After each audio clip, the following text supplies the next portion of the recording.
Bonjour, bienvenue dans l'éco-responsable du Pays Viennois, nouvel épisode consacré aux prairies. Elles ont des avantages écologiques, économiques, on le sait un petit peu moins. Et ben c'est ce qu'on va voir aujourd'hui.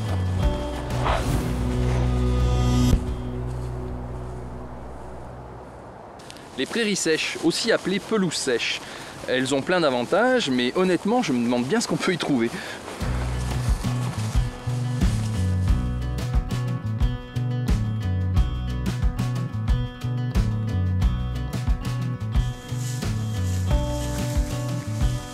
Bonjour Christelle. Bonjour Christophe. Alors, qu'est-ce que tu fais et quel est ton métier? Alors, moi je suis Christelle Caton, je travaille au Conservatoire d'Espaces Naturels Rhône-Alpes en tant que chargée de projet.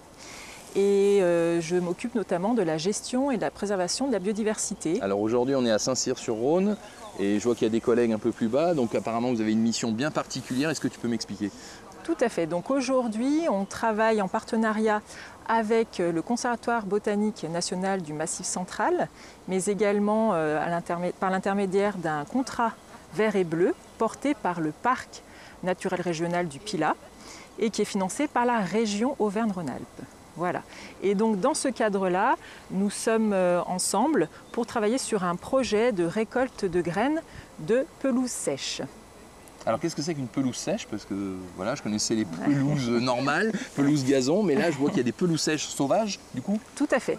Donc les pelouses sèches, ce sont des prairies composées de plantes vivaces et de graminées essentiellement, qui font une hauteur assez faible, environ 20 cm de hauteur, et qui poussent sur des pentes où le sol est relativement peu épais, qui est bien ensoleillé aussi, on a une bonne exposition au sud, et puis le fait que ça soit en pente, ça retient peu l'eau, et on a toute une végétation typique avec des plantes qui se sont adaptées à ces conditions extrêmes.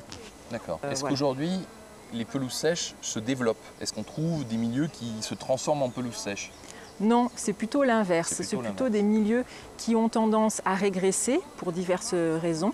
On a environ 30% des pelouses sèches qui ont disparu au cours du XXe siècle. Et pourtant, ce sont des milieux qui sont très intéressants puisqu'on a une faune et une flore très riches. Souvent avec des espèces protégées, mais pas que. Et de ce fait, nous, conservatoires, on souhaite les inventorier pour mieux les connaître et puis également faire des synergies aussi avec les acteurs du territoire. C'est vraiment notre souhait, notre force, c'est de travailler ensemble autour de la gestion, de la préservation de ces pelouses sèches. Donc c'est pour ça aujourd'hui qu'on est là, avec le conservatoire botanique, avec la chambre d'agriculture, avec des viticulteurs pour essayer de créer des synergies, voir quels intérêts peuvent avoir ces pelouses sèches pour l'aménagement du territoire. Très bien, on va aller les voir justement.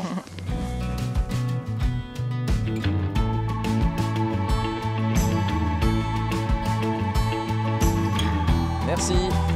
Bonjour Axel. Bonjour. Donc nous, le Conservatoire botanique, en fait, on a en gros 4 missions. C'est améliorer les connaissances sur la flore du territoire, conserver les éléments les plus rares, conseiller aussi donc, les collectivités, tout ce qui est aménagement, et également sensibiliser le grand public. Je travaille sur les aspects, donc sur la filière du végétal local pour en fait, développer le végétal local sur le territoire, c'est-à-dire réfléchir à des espèces sauvages qu'on va pouvoir mettre en culture en fait, pour pallier au problème de tout ce qui est des espèces exotiques envahissantes par exemple. Et c'est aussi améliorer la diversité, la biodiversité en fait générale sur le territoire. Alors ce que j'ai compris avec Christelle, c'est que là en fait on a des prairies sèches. Donc là on voit bien une prairie sèche. Alors une pelouse sèche. Ah pardon, pelouse sèche. Elles ont des propriétés que d'autres plantes n'ont pas.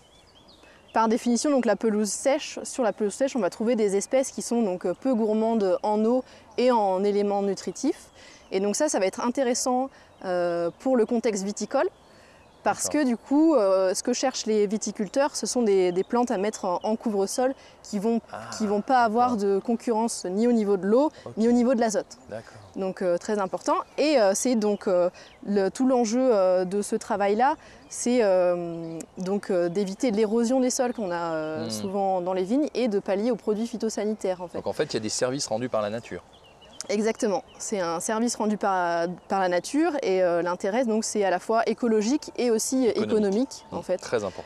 Donc que à la fois on rende service à la nature et à ces milieux qui sont rares, de plus en plus rares et qui sont riches en biodiversité, et également de permettre aux vignes en fait, d'accueillir cette biodiversité-là et d'éviter de mettre des produits qui sont nocifs pour même pour la vigne aussi, mais aussi pour la nature. Si des plantes le font, pourquoi mettre des produits chimiques, quoi. Voilà. Donc l'idée c'est de... Là on travaille bien sur une expérimentation. Donc voilà, le conservatoire botanique là-dedans, nous ce qu'on apporte, ça va être le côté expérimental. Donc aller voir les espèces qu'on connaît et cibler vraiment des espèces qui ont ces caractéristiques-là, pour voir si en contexte viticole, elles s'adaptent bien et elles reprennent bien par la suite pour permettre ensuite aux viticulteurs d'être autonomes là-dessus en fait. Mais là il y en a, je vois, je les connais, là il y a du sédum, c'est ce qu'on met sur les toits végétalisés, ça. Tout à fait. En fait c'est un peu le même type de contexte, c'est des sols qui sont assez pauvres, assez rocailleux, donc on va pouvoir trouver le même type d'espèces qu'on met sur les toitures végétalisées. Il y en a qui ont des graines, mais le sédum typiquement, il y a des graines sur le sédum? Alors oui, il y a des graines, là vous pouvez voir qu'on est en début de floraison, donc là ça va être la fleur, et ensuite il y aura, après la fleur, il y aura la graine. D'accord. Mais pour le sédum, ce qu'on peut faire, c'est des boutures, parce que c'est une plante grasse qui se bouture très facilement. D'accord. Pour pas s'embêter. Vous mettez tout dans votre petite pochette. Voilà, donc là je récolte une espèce en particulier, c'est la germandrée à feuilles de chêne, donc c'est celle-ci, Teucrium camaedris, qui celle-ci, on a remarqué qu'elle était très recouvrante, et dans ces contextes-là, donc voilà, ça fait un tapis. Et du coup, on se dit, on émet l'hypothèse, on ne sait pas en fait, parce que ça se fait pas encore. Est-ce que ce serait pas intéressant pour les viticulteurs d'avoir cette espèce en tapis en fait sous les vignes? Là, on a un double enjeu en fait, qui va être vraiment avec les milieux locaux, les milieux sauvages qui sont à côté des vignes en fait, et qui sont à préserver. Très bien. Alors moi, j'aimerais bien que vous me présentiez les acteurs, agriculteurs, viticulteurs qui en bénéficient. On va aller les rencontrer. Bonjour. Bonjour. Vous êtes Catherine. Oui, c'est ça. Voilà. Alors Axel m'a expliqué, vous travaillez pour la Chambre des cultures et que du coup vous occupez de l'adaptation des plantes récoltées dans les vignes. Alors oui, on travaille depuis de nombreuses années sur l'enherbement peu concurrentiel des vignes pour trouver une alternative au désherbage et puis à la pioche aussi, effectivement. Donc, ça serait bien de me montrer ça. Eh bien écoutez, on peut aller voir une parcelle et puis je vais vous expliquer comment on fait. Super, allez on y va.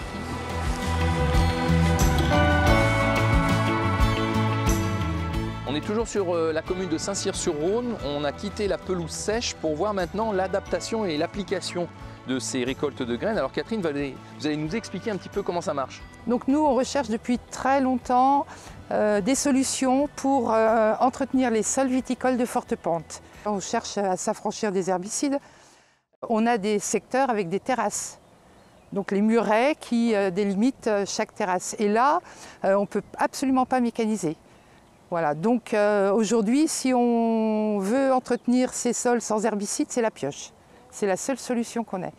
Et donc, le tapis, ce que nous a montré Axel tout à l'heure, tapis couvrant. Voilà, et donc depuis de nombreuses années, on cherche des espèces pour enherber les vignes sans que ça apporte trop de concurrence. Parce que le problème, quand on enherbe des vignes, et surtout ici où les sols sont pauvres, on a tout de suite de la concurrence et on perd de la récolte. Plus de 50% de la récolte. Ah oui. Donc ça, économiquement, c'est pas tolérable, quoi. Voilà.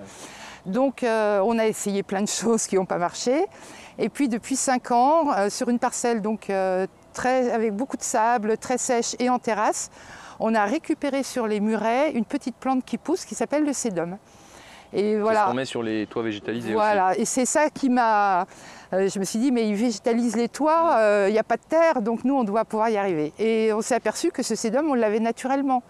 Et donc, je pense que ça, c'est une réflexion... écologique et économique. Voilà. Et on s'est dit plutôt d'aller chercher des graines voilà, qui ne correspondent pas à nos écosystèmes. Prenons ce qu'on a localement pour enherber nos vignes. Et puis en discutant voilà, avec Christelle, elle m'a parlé de ces pelouses sèches qui étaient en plein milieu de l'appellation Côte-Rôtie. Et j'ai dit, mais bon, il faut qu'on en profite. Enfin, il faut qu'on sache ce qu'il y a dans les pelouses sèches, voir s'il y a des espèces qui peuvent nous intéresser. Et puis, on va faire des essais d'enherbement dans les vignes. Et il y a beaucoup de vignerons qui adhèrent au système? Alors oui, il y a un réel, dans l'appellation Condrieu, Côte-Rôtie, sur toute la vallée du Rhône, là, on a vraiment un élan des vignerons pour trouver des alternatives. Très bien. Merci pour ces éléments, Catherine. Mais de rien. À très bientôt. Voilà, à bientôt.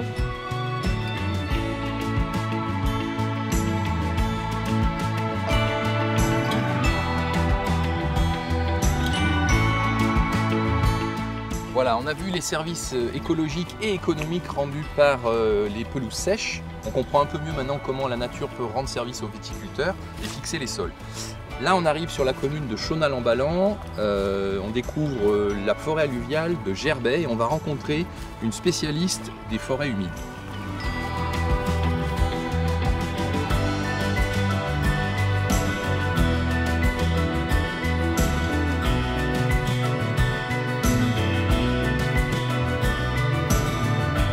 Bonjour Léa.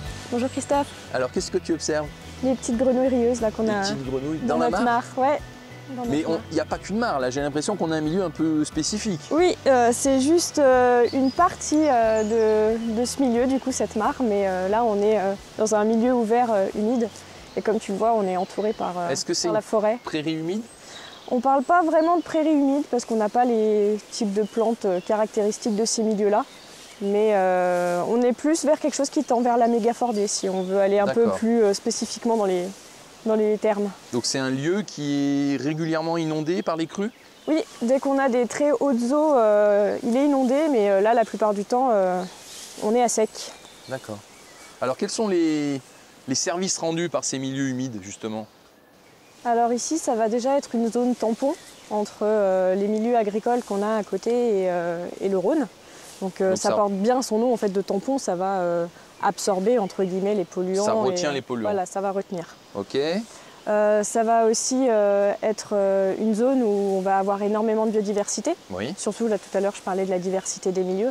Donc on a vraiment des espèces d'oiseaux qui sont très intéressantes. Puis je crois qu'il y a une petite orchidée qu'on trouve qu'ici. Oui. Alors on ne va pas la trouver vraiment dans cette prairie, on va la trouver un peu plus sous les peupliers là qu'on a autour de nous et qui s'appelle l'Epipactis du castor.